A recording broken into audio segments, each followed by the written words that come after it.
दोस्तों लास्ट के polity lecture में हमने फंडामेंटल राइट्स के ऊपर बात की।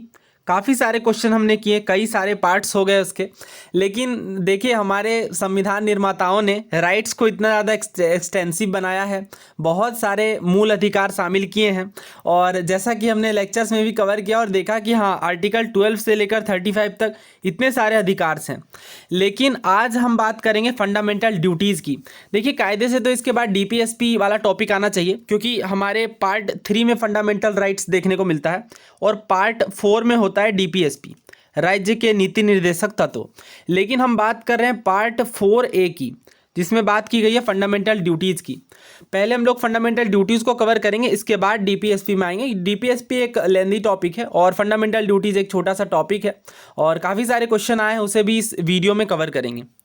देखिए अगर बात करें फंडामेंटल ड्यूटीज़ की, तो इनिशियली हमारे संविधान में ये नहीं था। और जैसा कि हमें पता है कि राइट्स और ड्यूटीज़ जो हैं वो को रिलेटिव और इनसेपरेबल होते हैं। यानी जब बात आती है अधिकारों की, राइट्स की, तो वहाँ पे कर्तव्य भी कुछ होते हैं। किसी को भी अगर कोई राइट दिया गया है तो उसके साथ ड्यूटीज़ भी एसोसिएटेड होते हैं।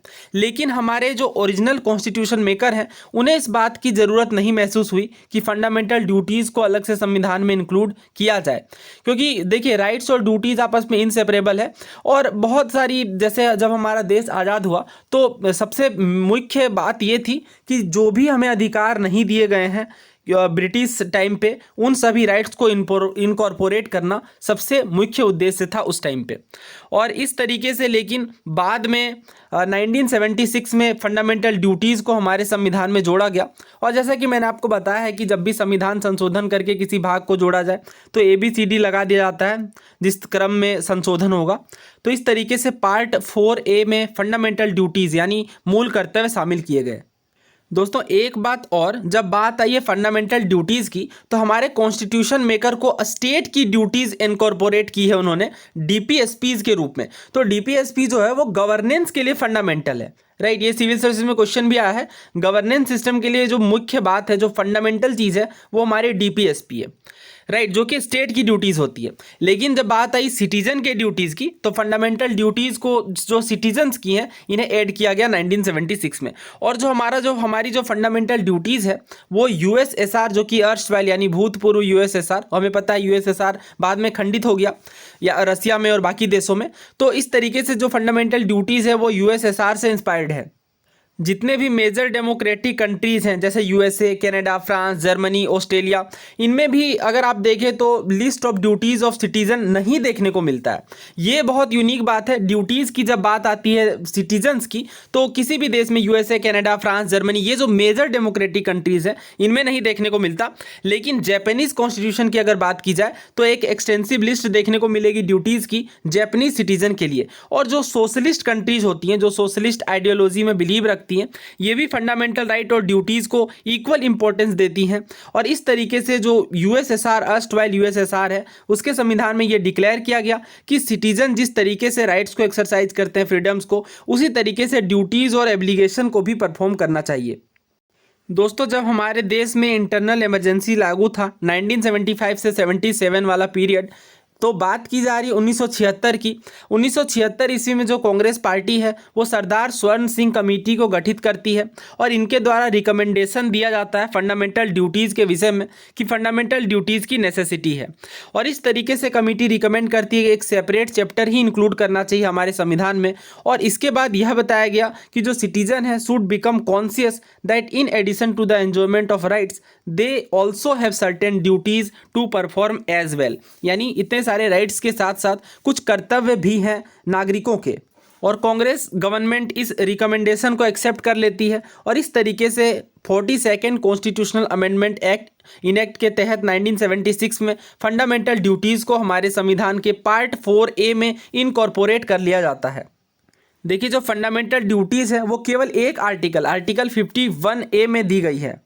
देखिए जो स्वर्ण सिंह कमेटी है उनके द्वारा तो 8 फंडामेंटल ड्यूटीज़ की रिकमेंडेशन दी गई थी, सजेस्ट किया गया था। लेकिन हमें पता है कि 42nd अमेंडमेंट एक्ट के तहत 10 फंडामेंटल ड्यूटीज़ को जोड़ा गया।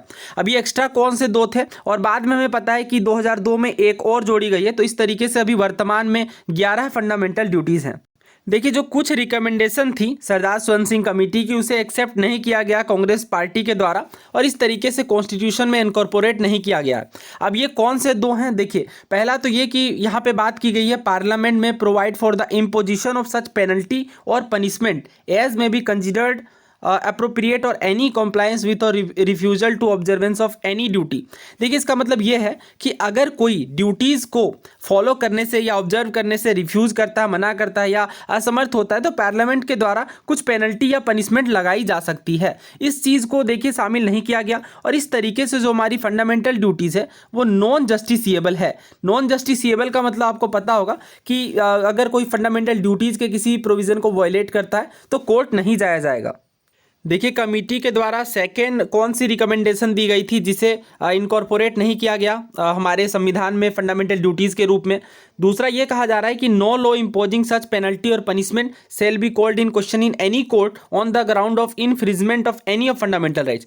कहने का मतलब ये है कि कोई भी ऐसा लॉ जिसमें पेनल्टी या पनिशमेंट लगाई गई हो उसे कोर्ट में क्वेश्चन नहीं किया जाएगा इस बेसिस पे कि हमारे फंडामेंटल राइट का हनन हुआ है। कहने का मतलब ये है कि कोई पर्टिकुलर फंडामेंटल ड्यूटी है, मान लीजिए इसे ऑब्जर्व करने में रिफ्यूज़ किया गया, राइट, और यहाँ पे कोर्ट में जाकर के क्वेश्चन किया जा रहा है कि ये तो हमारे फंडामेंटल राइट का हनन है, तो इस चीज़ के लिए कोर्ट नहीं जाया जाएगा। ये पर्टिकुलर रिकमेंडेशन भी दी गई थी कमेटी के द्वारा।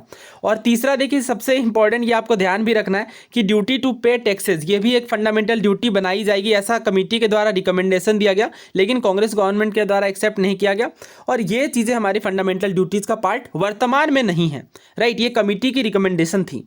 नाउ बात करते हैं सबसे इंपॉर्टेंट कि कौन कौन सी फंडामेंटल ड्यूटीज़ हैं। तो आर्टिकल 51A के तहत प्रत्येक नागरिक का यह कर्तव्य होगा और ये हमारे देखिए फंडामेंटल ड्यूटीज़ हैं। पहला तो ये to abide by the constitution and respect its ideals and institution, the national flag and the national anthem, यानी संविधान को अबाइड करना यानी मानना और उसके जो आदर्श हैं जो संविधान में दिए गए इनकॉर्पोरेट किए गए हैं उन्हें अबाइड करना, उनका पालन करना और नेशनल फ्लैग और नेशनल एंथम का सम्मान करना। इसी तरीके से चेरिश करना और फॉलो करना जो नोबल आइडियल्स जो इंस्पायर्ड किए हैं नेशनल स्ट्रगल फॉर फ्रीडम को लेकर के, यानी जो हमारी आज़ादी में जो राष्ट्रीय नेशनल स्ट्रगल जो किया गया जिससे हमारे देश को आज़ादी मिली, उन चीज़ों को चेरिश करना। तीसरा तो ये कि हमारे सॉवरेनिटी, एकता, अखंडता और जो इंटीग्रिटी की बात की जाती है इन्हें अपहेल्ड करना और प्रोटेक्ट करना, कंट्री को डिफेंड करना और रेंडर करना नेशनल सर्विस को जब ऐसा कहा जाए। अगला देखिए फिफ्थ, प्रमोट करना हार्मोनी को और स्पिरिट ऑफ कॉमन ब्रदरहुड को सभी लोगों में, और रिलीजियस, लिंग्विस्टिक, रीजनल और सेक्शनल डाइवर्सिटी को ट्रांसलेट करना और वैसे प्रैक्टिसेस को जो कि वुमेन की डिग्निटी के खिलाफ हैं, डेरोगेटरी हैं, उन्हें रिनाउंस करना, उनका त्याग करना। वैसे वैल्यू और प्रिजर्व करना रिच हेरिटेज को, कंट्री के कंपोजिट कल्चर को, फोकस करिए यहाँ पे वर्ड कंपोजिट कल्चर की बात की जा रही है, तो वैल्यू करना और प्रिजर्व करना जो हमारा रिच हेरिटेज है, देश की महान संस्कृति है, कंट्री का जो कंपोजिट कल्चर है उसे।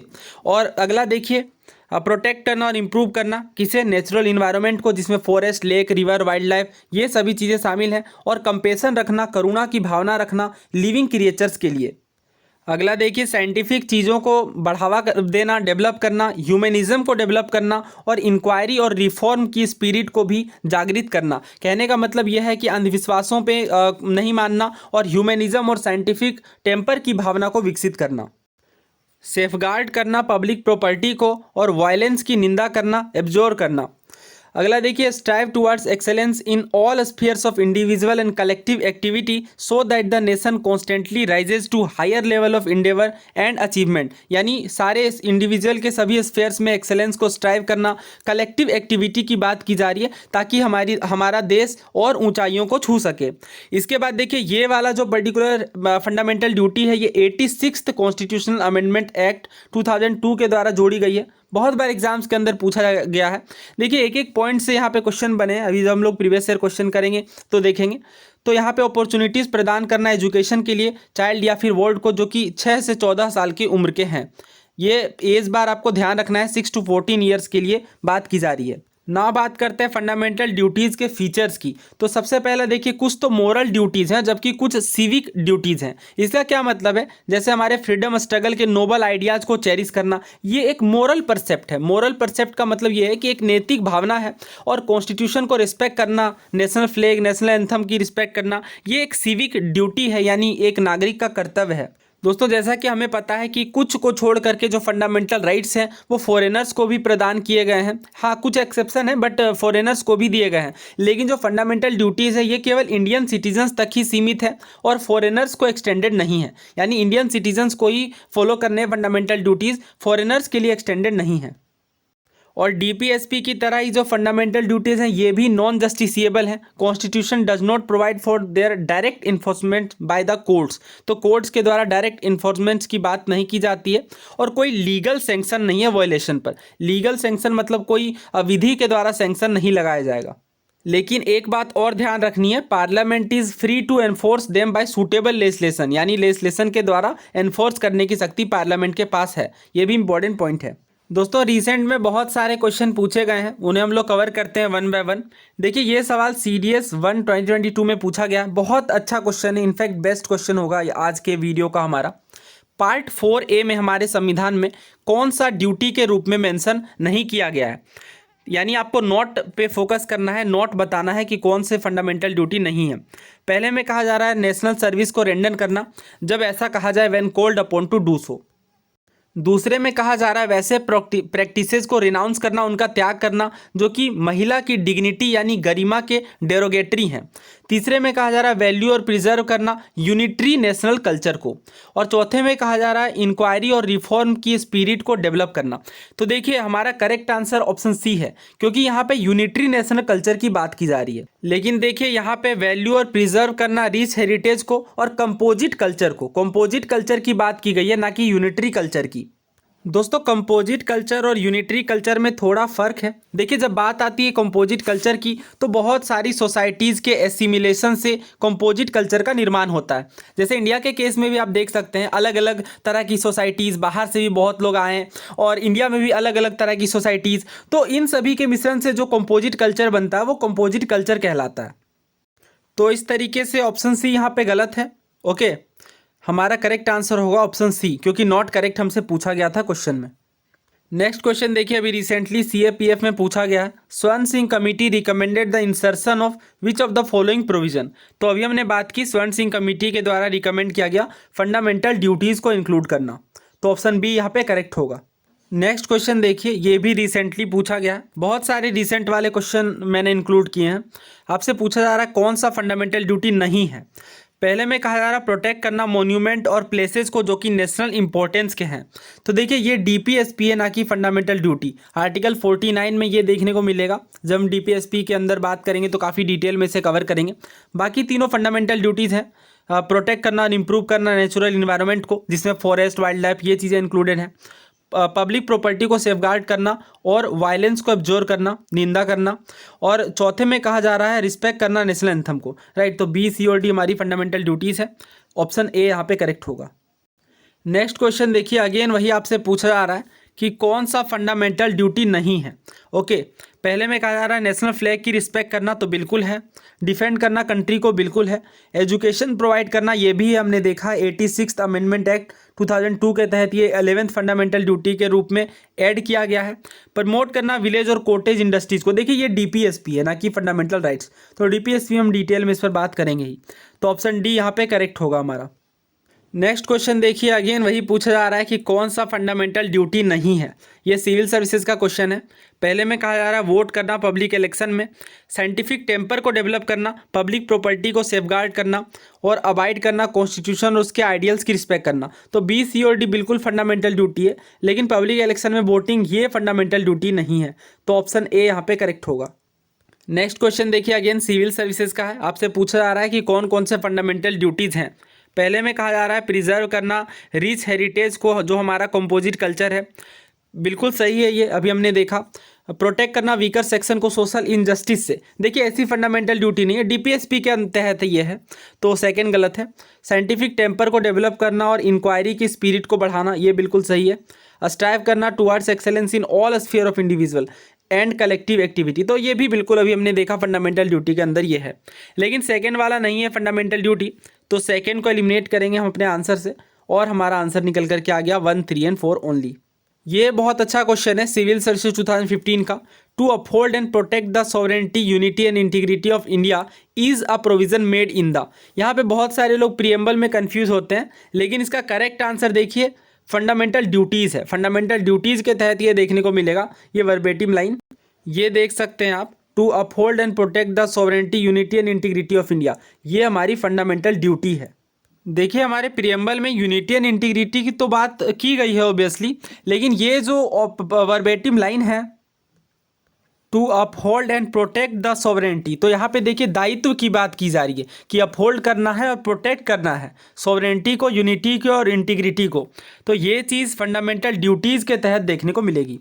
अब देखिए ये सेम क्वेश्चन रिसेंटली एचसीएस में पूछ लिया गया, the notion of upholding and protection of the sovereignty unity and integrity. तो अगेन आंसर क्या होगा, फंडामेंटल ड्यूटीज़।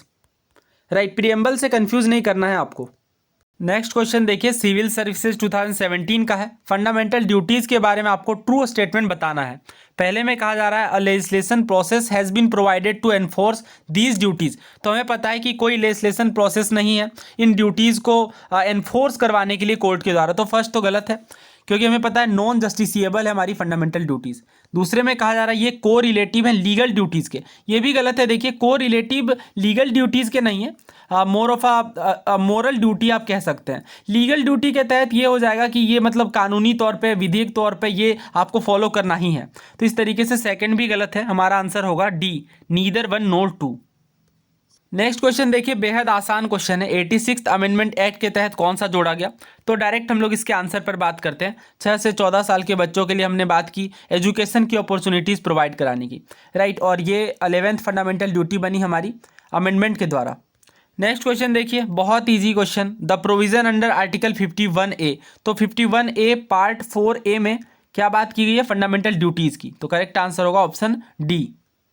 नेक्स्ट क्वेश्चन देखिए, यहाँ पे आप देख सकते हैं कि ये किस एग्जाम के अंदर पूछा गया है। ये सीएपीएफ का क्वेश्चन है। फंडामेंटल ड्यूटीज़ के बारे में आपको करेक्ट स्टेटमेंट बताने हैं। पहले में कहा जा रहा है they can be enforced through writ jurisdiction. जी नहीं, ये कोर्ट के द्वारा इन्फोर्सिएबल नहीं है, तो फर्स्ट तो गलत होगा। दूसरे में कहा जा रहा है they have formed a part of constitution since इस एडॉप्शन। ये तो बिल्कुल गलत है ना, हमारे कॉन्स्टिट्यूशन में स्टार्टिंग से तो नहीं है, क्योंकि अमेंडमेंट करके जोड़ा गया। तो फर्स्ट और सेकेंड तो गलत है। ऑप्शन से एलिमिनेट कर लेते हैं फर्स्ट और सेकेंड को। तो केवल फर्स्ट और सेकंड को एलिमिनेट करने से ही हमारा आंसर निकल करके आ गया ऑप्शन डी, 3 ओनली, यानी केवल एक ही स्टेटमेंट सही है। तो ये बात बिल्कुल सही है, हाँ ये इंडियन सिटीजन के लिए एप्लीकेबल है केवल।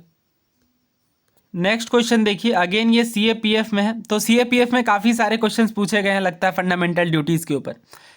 पहले स्टेटमेंट में कहा जा रहा है कि ऐसा कोई प्रोविज़न नहीं हमारे संविधान में जो डायरेक्ट एनफोर्समेंट की बात करता हो ड्यूटीज़ को, और ऐसा कोई सैंक्शन भी नहीं अगर इसे वॉयलेट किया जाता हो तो ये बात बिल्कुल सही है। हमने अभी इस पर बात की कि ऐसा कोई प्रोविज़न नहीं है जो डायरेक्ट एनफोर्समेंट की बात करता है हमारे फंडामेंटल ड्यूटीज़ की। तो फर्स्ट तो बिल्कुल सही है। दूसरे में देखिए कहा जा रहा है duties are obligatory for a citizen, यानी एक नागरिक के लिए ऑब्लिगेटरी है और स्टेट को इसे प्रयास करना चाहिए अचीव करने के लिए। और तीसरे में कहा जा रहा है जो फंडामेंटल ड्यूटीज़ है आर्टिकल 51A में, ये हर पर्सन के लिए कन्फाइंड है, केवल इंडियन सिटीजन के लिए नहीं। तो ये बात तो गलत है, हमें पता है कि केवल ओनली इंडियन सिटीजन तक ये सीमित है। अभी हमने इस क्वेश्चन में बात भी की इसकी कि ये केवल इंडियन सिटीजन के लिए एप्लीकेबल है फंडामेंटल ड्यूटीज़। तो इस तरीके से देखिए थर्ड तो गलत है, थर्ड को अगर हम एलिमिनेट करें तो 2 ही ऑप्शन बचते हैं। सेकंड बस चेक करना है। तो देखिए सेकंड बिल्कुल सही है, क्योंकि ऑब्लिगेटरी तो है ही ड्यूटीज़ और स्टेट को प्रयास भी करना चाहिए अचीव करने के लिए। इनफैक्ट अगर आप देखें तो कमेटी की रिकमेंडेशन के बाद कांग्रेस पार्टी के द्वारा ये भी डिक्लेयर किया गया कि फंडामेंटल ड्यूटीज़ को इंक्लूड नहीं करना एक तरह का हिस्टोरिकल मिस्टेक था, और यह कहा गया कि हमारे जो कॉन्स्टिट्यूशन फ्रेमर्स हैं उनके द्वारा जो फेल्ड हैं जिस काम के लिए, उन्हें अब अचीव किया गया है, राइट। तो इस तरह की बात कही गई। तो इसका मतलब हमारा आंसर क्या होगा? 2 बिल्कुल सही है और थर्ड गलत है। तो एक ही आंसर ऐसा बचता है, यानी ऑप्शन बी करेक्ट है। वैसे भी 1 पर हमने बात की कि ऐसा कोई लीगल प्रोविज़न नहीं है, डायरेक्ट एनफोर्समेंट की बात नहीं की जाती है फंडामेंटल ड्यूटीज़ की। तो फर्स्ट और सेकंड यहाँ पे बिल्कुल सही है। नेक्स्ट क्वेश्चन देखिए, अगेन सीएपीएफ का क्वेश्चन है। तो काफ़ी सारे क्वेश्चन सीएपीएफ में पूछे गए हैं फंडामेंटल ड्यूटीज़ से संबंधित। आपसे पूछा जा रहा है कौन सी बात करेक्ट नहीं है।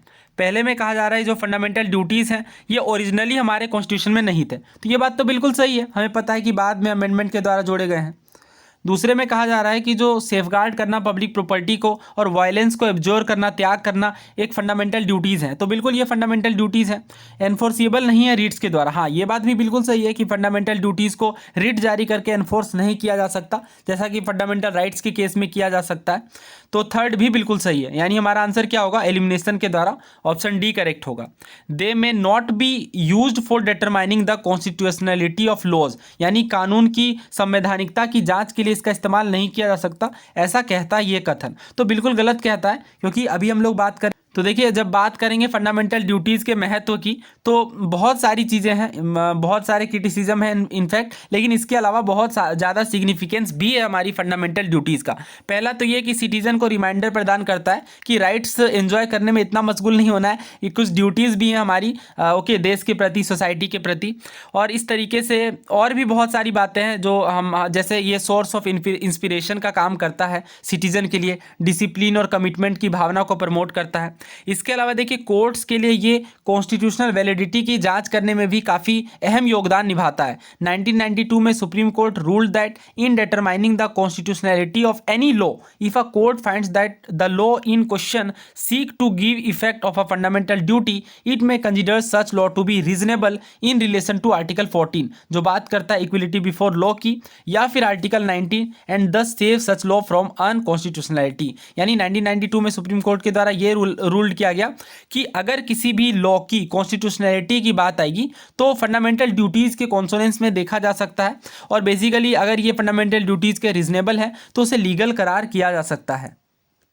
तो इस तरीके से ये बहुत अहम भूमिका निभाता है लॉ के कॉन्स्टिट्यूशनलिटी की जांच करने में। तो फोर्थ तो गलत है और हमसे नॉट करेक्ट ही पूछा गया था, राइट। तो हमारा आंसर क्या होगा फिर, option D, because option D not correct है। नेक्स्ट क्वेश्चन देखिए, अगेन आपसे वही पूछा जा रहा है कि कौन सा फंडामेंटल ड्यूटी नहीं है।